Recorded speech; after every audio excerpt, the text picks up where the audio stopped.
Синдикалната организација на комбинатот Југохром Алзар писмено се обрати до Државната комисија за одлучување во втор степен при владата на Македонија. Нивното барање е да се укине донесената одлука од страна на Државниот инспекторат за животна средина за исклучување на печките на фабриката. Од синдикатот посочија дека со оваа одлука 700 вработени и нивните семејства ќе останат без основна екзистенција. Апсолутно изминат е рокот, овие со кои се видовме не знаат до каде е процедурата.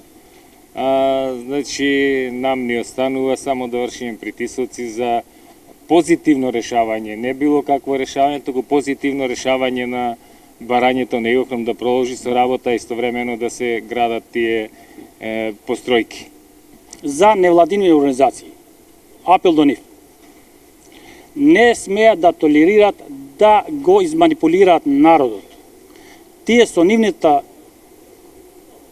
работа до сега, со нивните манипулации, успеат две работи да постигнеат. Едно, на вработените од Југохром да им го одземат лебот од уста, да ги остават уште посиромашни.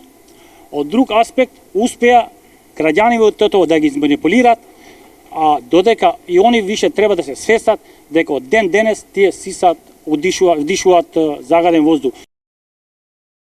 Комбинатот Југохром не работи веќе 2 месеци. На 1 ноември Државниот инспекторат за животна средина донесе одлука за затворање на комбинатот, додека не бидат поставени филтри.